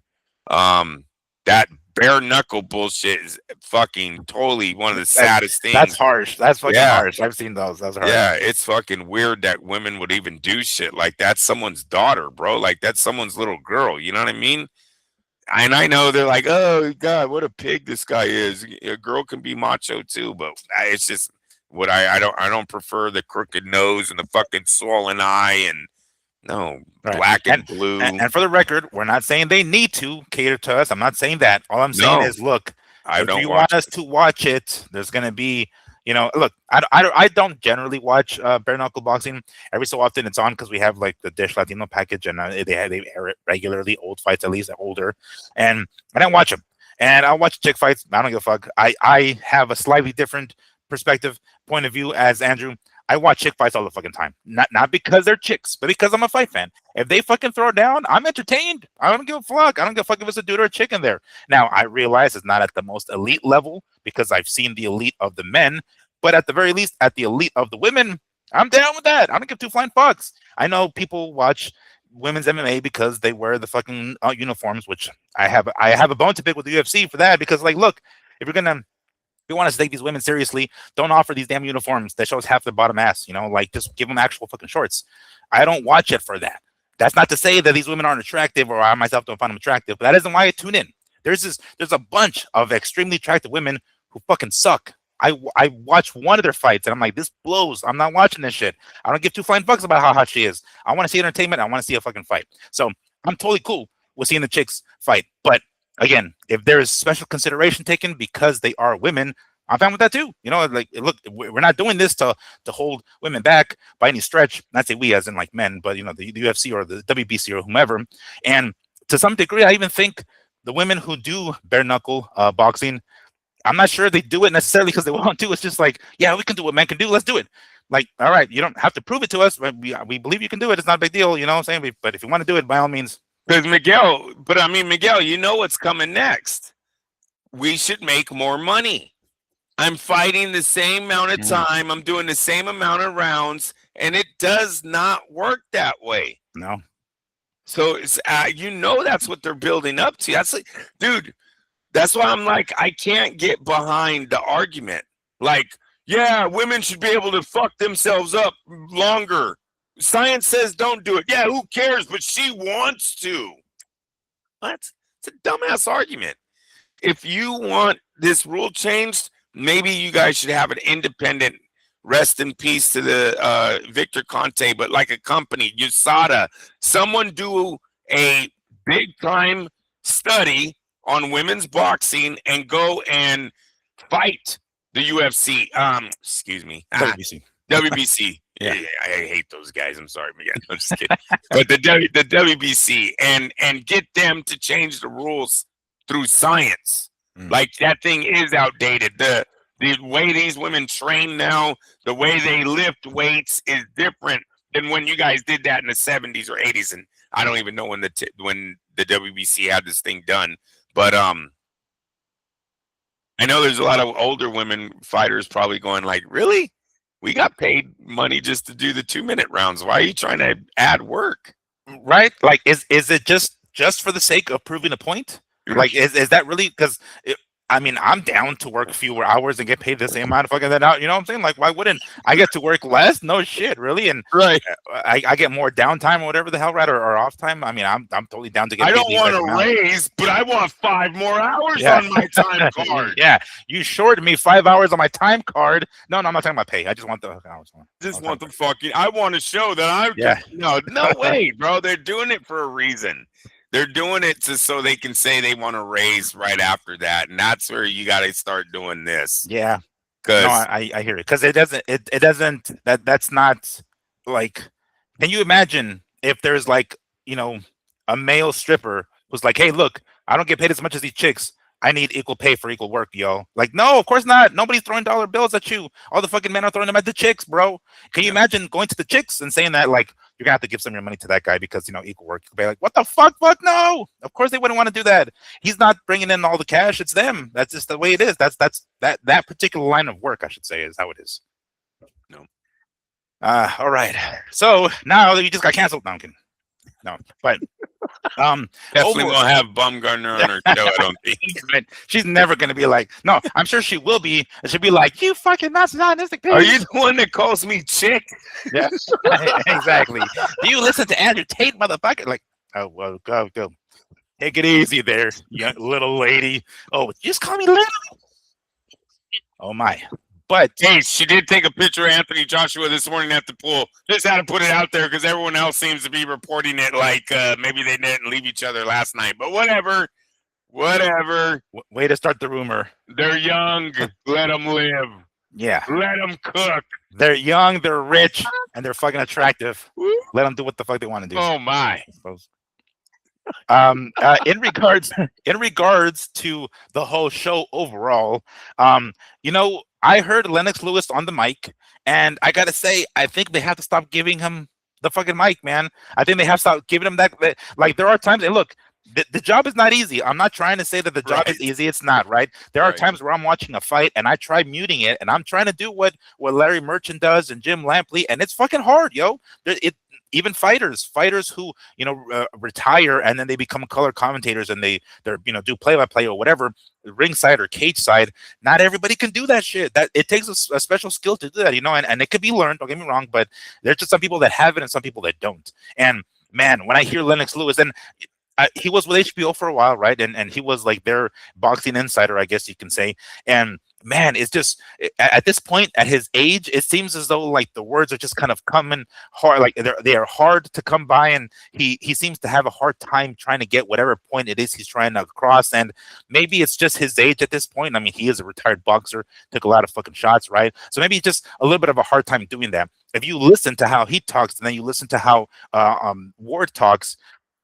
I mean, Andre Ward, but like, you hear that, it's like, damn, what a fucking difference, like, I'm down with keeping Andre Ward there. Hell, even Timothy Bradley, even if I don't necessarily agree with every single thing that he says, but at this point, I think we just have to maybe pull the cord, pull the plug, I should say, on Lennox Lewis, because man, when I hear him trying to say what is he trying to say, and it's almost like he needs help or something. Yeah, and him and Goosen used to bump heads all the time in the PBC. On the PBC. No shit. You know what? I remember them being on PBC, but they really butt heads. They bumped heads all the time, yeah, because they would be going two different ways, and Lennox kind of would just stay, strong on his point, and where you would be like, I kind of agree with what Goosen's saying, and Goosen is the trainer, you know what I mean? He's the fighter, so you would think Goosen would have a little bit more, but they would go at it on there. And then there was one time last night where Layla Ali was trying to do a group photo, and like Lennox is just looking over his shoulder, hella awkward, and they're like, "No, Lennox, turn around. You got to be in the photo." And he just looked like he wanted an invitation. He didn't want to just get in the picture. He wanted them to actually say, "Lennox, come in the photo with us." But who knows? I didn't mind. I don't mind it. I didn't really catch anything that made me remember anything but those two incidences there that he has had trouble with on the telecast before with his co-workers, and he is old. He's fucking old, man. But nah. Yeah. No, what did you think of like the color commentators, like the team? I think it was David Hay, and then it was Christina Poncher, and then Mauro Ronaldo. Did they do a pretty good job? Like, did you like the color commentating? I know it's kind of a weird combination there, but I'm not entirely sure right offhand if they've ever worked with one another, because David Hay doesn't usually do that, at least not in the U.S. Because maybe he does it over there in the U.K. I might have heard him on the mic a few times over there in the U.K., but in the U.S., no. What you think about their dynamic? I didn't really listen to it, to be honest with you. I was talking a lot of the fight with my family in the house. David Hayes seemed like his eyes were kind of bulging out of his head, though. I think that's why he was wearing them sunglasses. I don't know if that's natural or not natural, but yeah, man, he was very amped. He's very amped up. Yes, it's just so high energy. Yeah, just wanting to get out there, right? That was what I noticed on Hay right away. I was like, oh, I think I know why he's wearing sunglasses in the building. These guys were like, benefits of being a retired fighter. Yeah, his guys were like, hey, boy. I know, right? You need a cigarette? Who was it that was like super fucking drunk? Was it Oscar on one of the Triller cards, or I forgot what it was? Was it Oscar or who was it? Somebody was just like, it might have been Delaware with Lopez. With Mario Lopez? Yeah, Mario. Yeah, Mario. Oh man. R.I.P. our boy Leonish. He'd always do a good Oscar, like Mario. Yeah, but because I kind of take a look at the whole package. If Netflix likes this particular, because I know the gold standard is Lampley and Merchant and even Max, right? And that specific combo, and sometimes even Emmanuel Stewart. So we're sort of used to that from HBO, but we're far removed from that at this point, right? So like the next best thing is at some point we're gonna have to find the best combination of people, the best lead guy, or the middle person, or like the boxing insider, or the former boxer, I should say. And I don't know if this is the combination per se, but is it good enough for like maybe Netflix to be like, all right, yeah, we'll keep these guys in, as the team, or are we just gonna have to kick some motherfuckers out? But was it good enough for that? Like, do you think it was good enough for Netflix to be like, all right, yeah, let's bring these guys back? It was a good combination. I like their work. No, because I don't really remember anything that stood out to me. So I'm going to say no. And I think a lot of Lennox was brought in and David Hay was brought in just because of Anthony Joshua. Like Teofimo versus Shakur. I don't think I want to see David Hay and Lennox Lewis talking about that fight. You know what I mean? You want to get more of an American broadcast team that's followed maybe their careers a little bit closer, might even have some insight of their amateur career, right? Like an Emmanuel Stewart probably would have had. But with that being said, I haven't really seen a team that I've really fallen in love with boxing in a while anyways. That's going from The Ring to DAZN to PBC. It's been a lot of hit and miss with these telecasts, Ronaldo? Ronaldo. It's Mauro Ronaldo. Marlo Ronaldo. I hate that dude. The dude gets on my fucking nerves. No, you're like the Mamma Mia. No, you don't like Mamma Mia, the references to rap songs, like he's hella hip. You know what I mean? He's Canadian, first off. But he used to commentate for Pride back in the day, and he wouldn't be that much of a personality. He was still pretty like calling the action, pretty much is what it was doing, right? It was the play-by-play dude, but it wasn't like as animated as it later became, because he would have this thing of like, oh, his head snapped back like a Pez dispenser, like he does that shit, right? He does that all the time, and I mean, I like it because I'm used to him because of that. But realistically, it's like, dude, I don't think any of these young kids even know what the fuck Pez is, quite frankly. But regardless, they need one play-by-play guy, and they need two guys that can break down a fight. They can see weaknesses. They can see flaws. They can see the future, right? That's one thing Sugar Ray Leonard was great at doing. Sugar Ray dropped some gems. If you ever watch his fights, he would call this shit, and so would Emmanuel. It'd be round 3. He's like, in round 8, this is going to be a problem. See, because his left hand's already so low. So you got to think that in a few more rounds there, round 8, he's dropped by because his left hand's low. And they're like, damn, Sugar, you did say that about 4 rounds ago. And Emmanuel, used to be great at that too. You know, now it's just all shock jock shit. Mhm. Oh, oh, oh, like shut the fuck up. Sometimes Miguel, oh my god, and I know I do it too. But I don't think I'm Lampley. I'm not trying to be Lampley. Right. You know what I'm saying? And I think that's probably because I don't know how to commentate. Sometimes I do a lot of the yelling and screaming when I'm doing play by plays. So no, you need someone that can see. You need two people that can break down the fight, break down the fighters. Maybe have both fighters. You're paying attention to that guy, and you're paying attention to that guy, and you're doing play by play. But I don't want to know about family history during the fight. I don't want to I give a fuck about what they were doing in high school during fights. I hate there's so much of this. You know, I was talking to him before the fight. The fucking fight's going on. The fight is going on. Yeah. No, I hear you. I don't mind Morrow. I'm used to the dude already, but yeah, the only thing that I can remember right offhand that like stuck out was during one of the times that Jake and AJ were warned, like hard warning. They got a hard warning from the ref for like all the grappling and the falling over, and he holds them both and he says, you know, the crowd didn't pay for this crap, you know, or the people didn't pay for this crap, something like that, right? And Morrow kind of repeated that, right?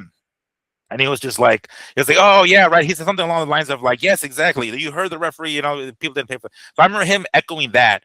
But besides that, I don't think there's anything else right offhand that I can remember that was very specific. I don't know. It just, and then even again, you know, I know Christina Poncher has a lot of experience because she's done it for Top Rank quite a bit. But sometimes I just kind of get the impression that she just like zones out, you know, like maybe it's just, you know, if I'm watching a fight, I'm into it. I forget to be talking sometimes, but maybe she just forgets that she has a mic there, and just it's almost as if she doesn't talk enough. I would love to hear her talk more because she has the fucking fuck ton of experience. And you know, David Hay did enough talking. It was all right. It wasn't too bad, but definitely not the team, right? Not the fucking you know, whatever. I don't think it's the right formula. At least I'm not sure if we're going to see this combination. Morrow was with the PBC for a while, and he was Showtime and stuff like that. So he's done stuff like that. So I assume that he's going to be around for a little bit more around the circles. But how about production value? You know, Netflix. We know Netflix. Oh, go ahead. Yeah. I think Andre Ward is one of the guys, definitely. You got to remember what fucked Andre Ward up was the COVID situation with ESPN. He didn't take any of the shots. He had to stay home. ESPN really never wanted him back ever since then. He got kind of blackballed from them when he did that. He wasn't a company guy, right? So, but Andre's definitely someone who could break down a fight.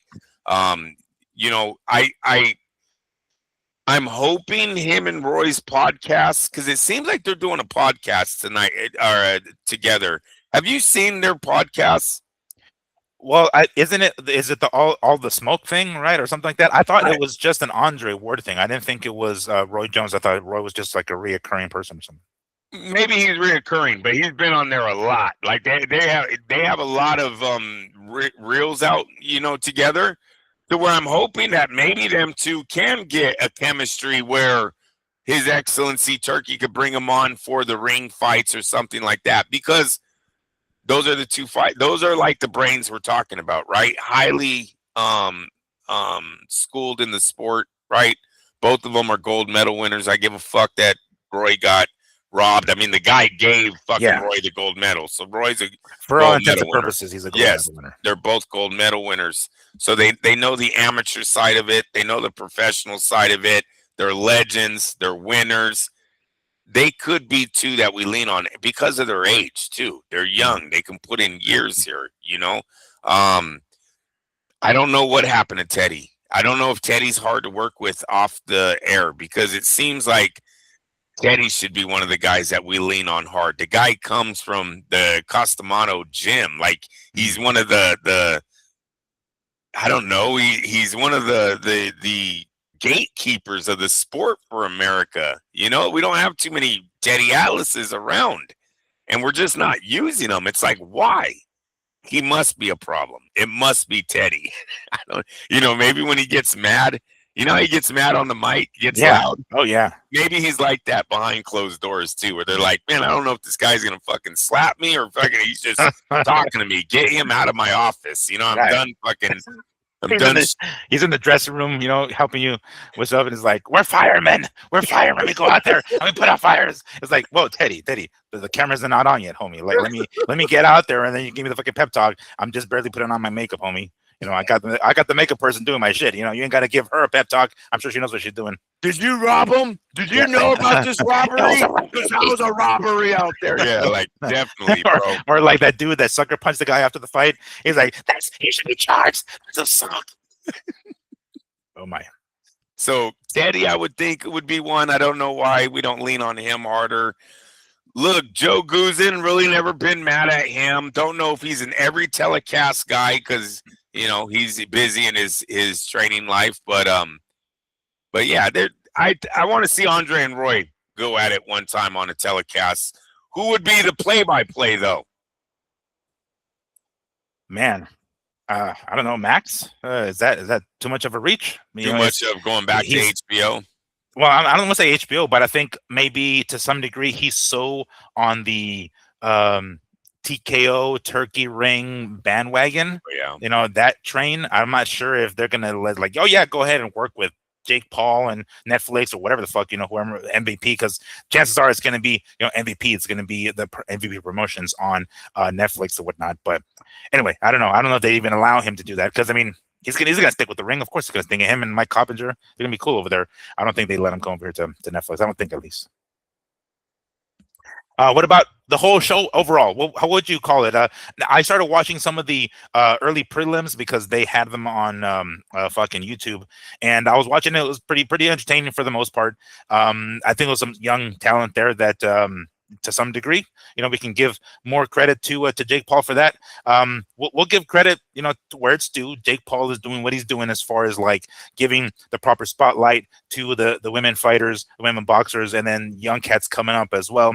I won't give him credit for what the fuck he does in the ring. I'll give him credit for getting us on Netflix. I'll give him credit for where it's due, not what the fuck he did in the ring. But regardless, the show overall was how did you like it? Did you watch it? I mean, I know you must say you watched it. Did you watch the whole thing from beginning to end? At any point were you bored and you're like, fuck it, I'm gonna flip it to something else? Or did you just watch it the whole way through? What kind of grade would you give the whole show as overall? I guess as a whole.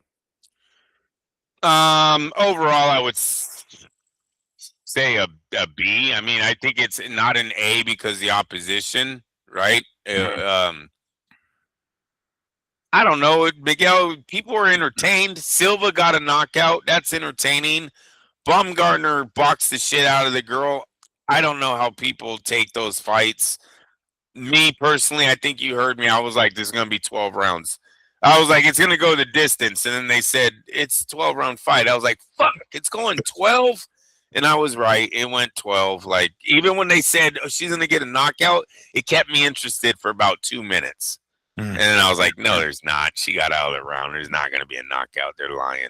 So, you know, that's just me with women's boxing. But no hiccups in the telecast. No delays in the walkouts. Oh, 6'9" walking out. Jake Paul was kind of foolish. You know, that young man they try to take that dude's life like 2 or 3 times in Miami, right? They even no, I know he was in serious trouble. I know he went to jail or prison and he like snitched on some people. He snitched on a lot of people. Yeah, and that kind of got him in some deep shit. But I don't know, like they killed his. I don't really follow that, huh? They killed his girlfriend out there. They just shot her the other day, coming off a freeway. They followed him home. He had to like run to some private security guards at his residence.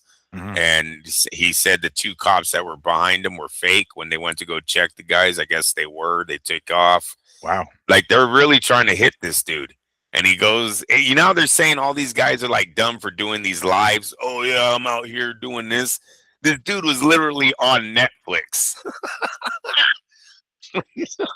Like, what the fuck? I was like, he's getting shot tonight. Tonight he's getting shot. This is where Mauro Ronaldo should have come in. Like, oh, whatever the hell's name, 6'9" here at the whatever arena on Miami, Florida, the 2716 Northwest Road, you know, Suite 5. He'll be here until 9 p.m. Yeah, no, that was insane. That was crazy. And then I guess he had his little bracelet, ankle monitor on because he's on probation or something. Good Lord, I didn't even see that. It was just that was a total disaster. I don't know why. I don't know if Jake knows the rules on the streets, but you're not supposed to hang around with guys like that, man. That kind of puts you on the list too. You know what I mean? Mm-hmm. At least, hey, when you're walking around with that big ass necklace, I don't know if you want a target on your back. You know what I'm saying? You might get smacked and get that shit taken just because you're hanging around with 6'9". You know what I mean? Yeah, guilty by association, Holmes. Yep.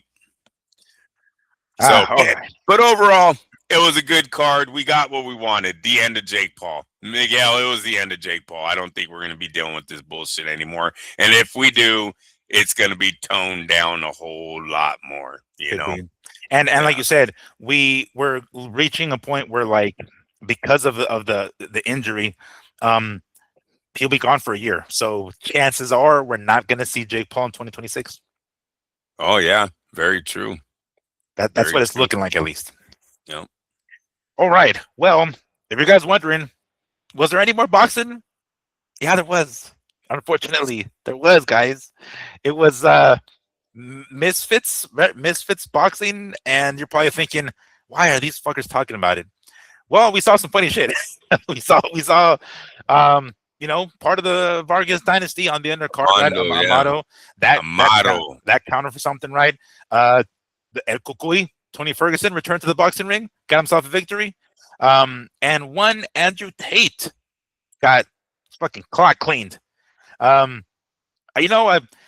can't say I'm a fan of Andrew. I don't hate the guy. I'm not talking about you, Andrew. Tate, I was calling him Tate. He's like, what the fuck, boo? We do this show for a whole fucking year, and you're just not telling me that on the air? No. No, but Andrew Tate, I'm not a big fan of the guy. You know, the guy is brash, and he comes across very, I don't know. I guess his attitude is just very abrasive. But I don't give two fucks about the guy, right? I don't care. I don't hate him. I don't like him. I don't give two fucks about him. But I know that the dude talks a lot of shit, and he talks a lot, and very similar to Jake Paul. He got shut the fuck up last night. And although Jake Paul happened on Friday, his happened yesterday in Dubai or Abu Dhabi, where the fuck it was. Dubai. Losing to Chase Demore. Now, mind you, I'm looking at the results right now. It was a unanimous decision, so he didn't get knocked the fuck out, at least that's according to this. I didn't watch the whole fight, but Andrew, this is Andrew, you did watch the fight, right? You did watch Amado Vargas on the undercard. Tell us, what was it that you saw? What was it that you enjoyed? I guess we could talk about the real fighter and talk about Vargas, right? We can start there at least. And really, that's why I checked this thing out. When I seen the Vargas press conference where his opponent basically called his mom a fat bitch, he called her a torta. He fucking told her at one point, bitch, we're in Dubai, get your ass back in the kitchen and make a sandwich. I mean, he went hard on the Vargas family. Like, I was really shocked that Fernando even stood in his seat when the man was saying that about his wife. I don't know if I could have, right? Just on. Well, look, you have to. There's a thin line, right?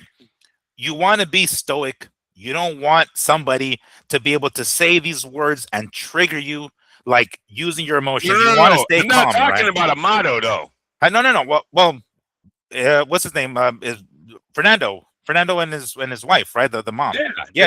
Right. And the dad. Yeah. Well, either or. My point is this: either you stay like this dude, whatever the words are coming out of this guy's mouth are not bugging me for shit. That it's a very thin line between that and this person talking mad shit about your mom or your wife or whatever, and you just keep your mouth shut and not say anything about it. Of course, you want to speak up. You know, you're like, bro, I'm gonna fucking defend the honor of my wife or my girlfriend or my mother, whatever the kids, the mother of my child or whatever. But there's a thin line, right? It's like either I just admit that what he's saying is getting to me and I speak up because I'm trying to defend the wife, or I just shut the fuck up and be like, it doesn't bother me. Don't let it bother you. And then he just goes off talking about his wife or his mom or whatever. Yeah, I would have been, you stay here. And yeah, no, fuck that. And don't pull me off him. Don't pull me off. That shit always pisses me off. Bro, I hate watching those fucking street fights where the girlfriends are trying to pull their boyfriends. If that ever he called happens, her a guys, we're fat breaking up. bitch. Yeah. He was like, "You fat bitch." Oh, come on, man. What He was going. you talking to? That was the Hail kid? Mary. It was the Hail Mary. Just talking that shit, get under their skin. And it worked.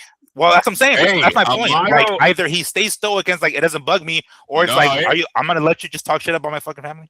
No, the face off the next day doesn't last a second, dude. No, as soon as they put them, these guys together, he was waiting to get close. Yeah. He didn't punch him because he doesn't want to jeopardize the fight.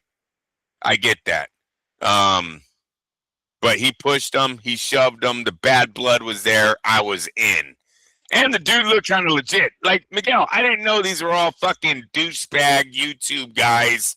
Mm-hmm. I'm not learning this until the telecast is going on about Chase DeBoer's past. And they said Andrew Tate had 79 wins as a kickboxer. I'm like, oh, this dude's legit. Legit. 79-6 or some shit was like his record. I was like, oh, he's fucking this guy up. Anyhow, I'll get to that. But Vargas did good. Vargas did beat the shit out of the kid. I didn't think the fight was close. I'm going to say that they had the fight close just because he's a misfit boxer in their stable, so they got to try to keep him relevant, right? That's why they made this thing closer than it was. I wish Vargas would have stopped him, though. I wish he would have gotten a point taken away for an elbow or a head or something. Show him what dirty boxing is. Right? Rough him up a little. He talked about your mom. I was in cuss about her. he's talking about that fucking torta. I mean, as your mom. Sorry. It came out the wrong way. Sorry, guys. But you know what I'm saying. I wish he would have roughed him up a little bit more. But whatever. He got the win. He got the last word.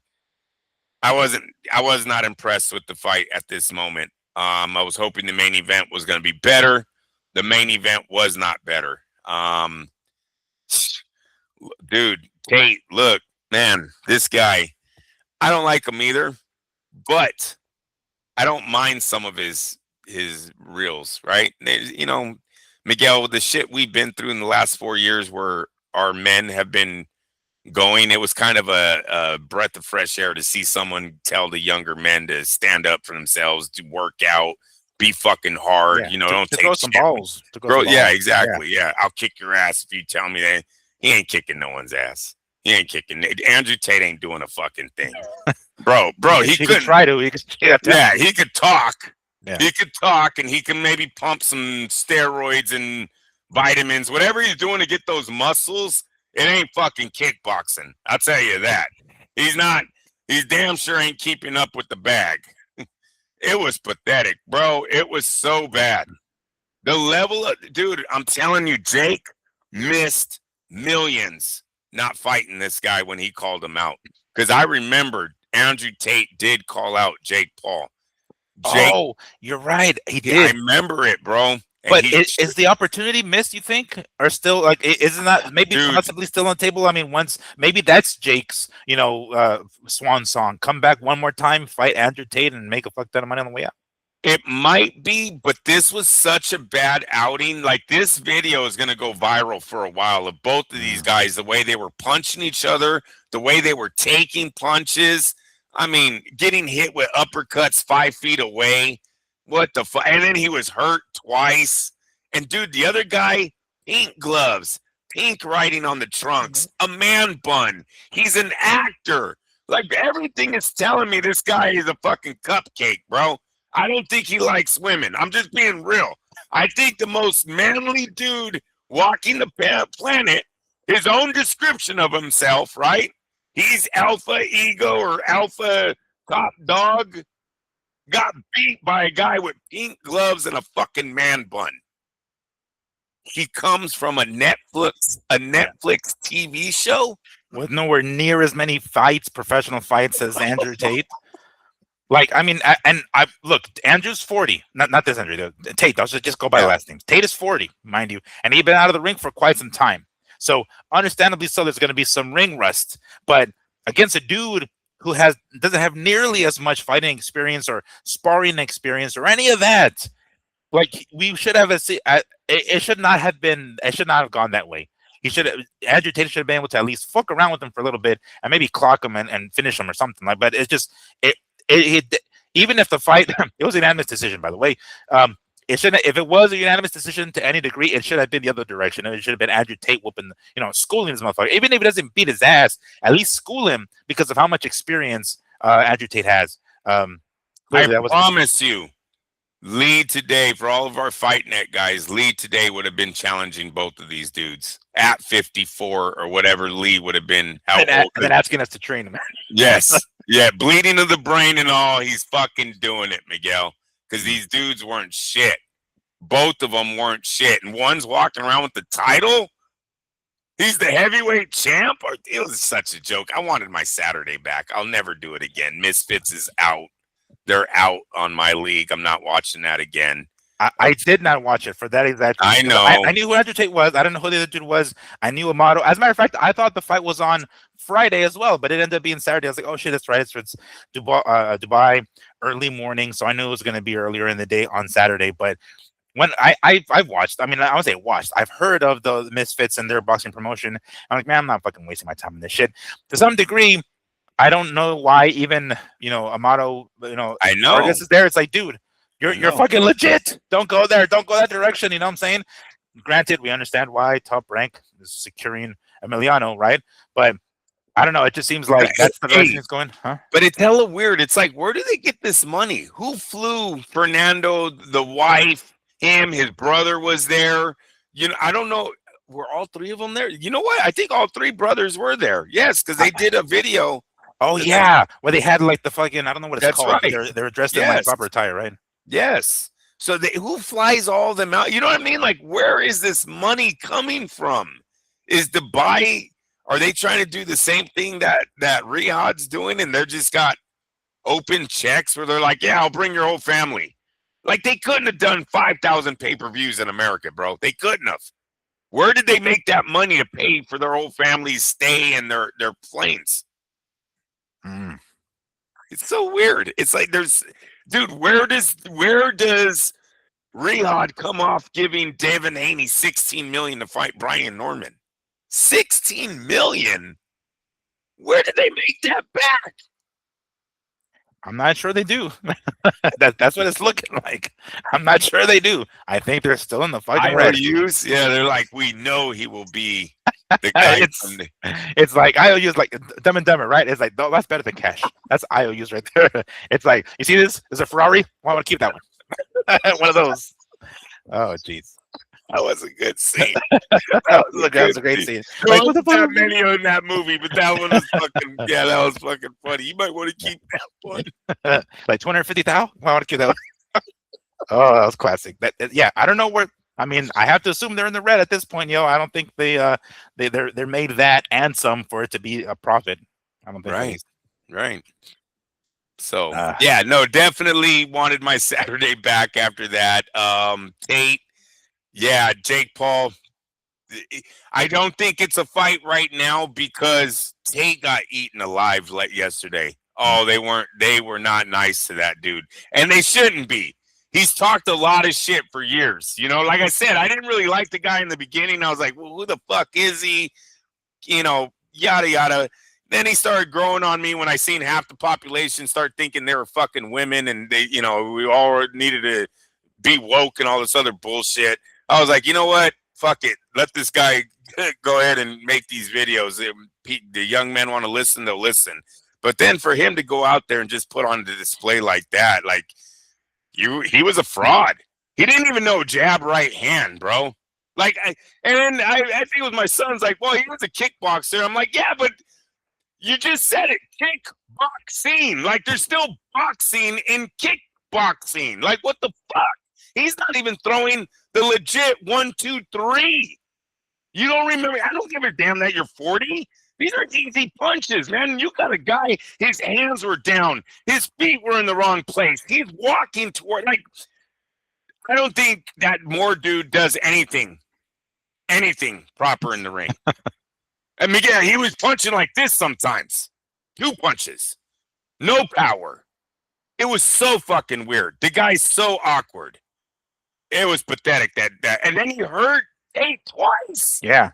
Well, he dropped him. Didn't he drop him at least? I know he I don't fell know if one they time. counted it. Oh, okay, I don't know okay. if they count. He might have just dropped and they told him to get up and all that. Gave him one because he might have got punched. Did the hold on thing and then falls, and the ref was like, "No, you're holding on." But he did fall, yes, and they kissed. Did you see that one? They came down, their heads come together, and they're like, "Oh, fucking, gotcha." Yeah, accidentally. I was like, yeah, definitely accidentally. But it was just that's so much. You could have led with that part first. How much of a shit show it was. You could have at least said that part first, and not been like, and the kid's like, "What the hell happened at the end of the fight?" I don't know if it was accidental on his side. Oh, geez, we're gonna have to question. We're gonna have to watch that. Yeah. Man bun and pink gloves, and you lose, and you tell everyone you're the alpha male of the world. No, dude, it's not working. Now his whole thing needs to be like fitness guy. If I'm fucking Andrew Tate, you need to change your whole fucking game plan on this social media thing. Do you want my abs? Do you want older women to look at you? Are you 40 and want an ex-wife to think you're hot? You need to go that whole route. You know what I'm saying? Shit, man, because you definitely ain't no fucking top G, alpha G, nothing. Nothing's going on there. Jake Paul would have knocked him the fuck out. I guarantee you. And maybe still will. Yeah. If that fight's on the table. Yeah. But yes, I'm happy you came to the conclusion that I did, that I would not waste a fucking second of my time watching any of those cards. I don't give a damn if it's KSI or whomever. There's even, I don't know if you remember, again, RIP, our boy Lee Honish was like head over heels for this one Pearl Gonzalez. Remember her? She was on the undercard. She fought and she won. I'm going through the fight card right now. I'm like, all right, I recognize this name. And I'm like, oh shit, the hell, I know this chick. I'm like, I know this chick's name, and I recognize some other people on there. But yeah, that's essentially what this fight card is about, pretty much, just like influencers. And that Ferguson, the MMA guy. Oh yeah, Tony Ferguson. Good knockout. He knocked his dude out, had him freaking doing a weird old dance before he went down. But that's his second win in boxing. Mm-hmm. So look for him to get a phone call probably here soon. He'll be making a move up. Yep. Yeah, and maybe on a Netflix card against somebody on the undercard of of another Jake Paul fight. All right. Well, as we wrap up this show here, remember, guys, there's still one more. Thank God, one more fight before the end of the fucking year. Naoya Inoue against David Picasso on DAZN. I think it's DAZN pay-per-view. Hopefully it's not DAZN pay-per-view, but according to what ESPN says, it just says DAZN. But I want to say it is pay-per-view because one turkey who initially said, yeah, no more pay-per-view, and now has like 5 of them before the end of the fucking year. And I think this is one of them, guys. So you best believe I do not intend on paying for this one. But I'm going to tune in because the undercard does also have Nakatani on there, and Nakatani intends to fight Inoue next, as long as they both win. But David Picasso, a Mexican boxer, coming in as a heavy underdog. He's a young cat, but like if you look at his fights, he's got like 35 fucking fights or 30 fights or something like that. You think like, where the hell this motherfucker been this whole time? Young dude, gets hit a lot. Unfortunately, he takes a lot of punishment. A lot of punches come through, so I'm not sure what his chances are. But me and my pops probably gonna put some money on him just to see what happens. You know what I'm saying? Because that shit happens. We got to cheer all the Mexicans, right? Gotta go out to fucking Dubai and see if we can come away with a fucking victory and maybe be the spoiler, what do they call it? The monkey wrench in a possibly ruin Inoue and Nakatani down the road. But yes, thank goodness we have one more legit card before the end of the year, and we didn't end on this note of fucking AJ and Jake Paul. But it is going to be from Saudi Arabia on DAZN or DAZN pay-per-view. It looks like Naoya Inoue against David Picasso for Inoue's this is a junior featherweight, or I guess super bantamweight championship. I don't know which particular belts. I think he's still, if I'm not mistaken, I thought he was still the unified champ or the undisputed champ. Oh yeah, it is undisputed. Exactly, it says it on here. Dumb fuck. Yeah, he's got all the belts at 122 pounds. I anticipate you are going to be watching this because of your fantastic device that you have there, Andrew. Yeah, see if it's on. Yes, sir. Okay. Fair enough. All right. So That's pretty much going to wrap it up. That's all the news. And not a lot of fights, but we wanted to talk about it in great detail because sometimes I kind of like these particular shows where we don't have a lot of fights per se. That allows us to kind of go into detail on them. Before, of course, we wrap it up, you cannot forget, check out Health E Sol, tallow-based products, tallow-based soaps. Make sure to check them out. If you find anything you like, use the code MADBoxing10 at checkout and get 10% off of your purchase, or check out the affiliate link in the description of this video. Once more, Health Isol tallow-based soap. Check them out. Next week, I should say next Sunday, is going to be the final show of 2025, and as I mentioned earlier, it is going to be the final show because we got Christmas Eve coming up and New Year's Eve coming up as well, of course. But I have a little bit something in store for you guys, a little bit special. It's 1 full year in the making, guys. Think about that. I've been waiting 1 full year for this shit, so I can show you guys. It's kind of something that you normally see at year-end shows, but a little bit different, a little bit of a twist. So I definitely want to go over that with you guys next week. So there's a little bit of surprise. Make sure to tune in next week, of course, so you guys can see what I have in store for you guys. Hopefully you guys enjoy it as much as I did, because it took a little bit of work to stay on top of everything. But nonetheless, Andrew, anything else you wanted to add to this before we call it a show? Nope, that's it for me. All right, fantastic. Well, until next week, everybody, make sure to have a happy and safe and Merry Christmas, because we won't see you guys until afterwards. So make sure to say Merry Christmas, Happy Holidays, whatever the fuck you celebrate. I'm going to say Merry Christmas because that's what I fucking celebrate. Andrew, you celebrate Christmas. You say it, Merry Christmas as well. Yes, sir. Merry Christmas, guys. Fantastic. Thank you so much for joining us. I am Miguel Antonio Barragan, a.k.a. Fight Fiend Migs, and that is Andrew, don't get it twisted, Lapichet, and this has been the Mad Boxing Show. Thank you so much for joining us. Enjoy the rest of your weekend. Take care, y'all. Peace.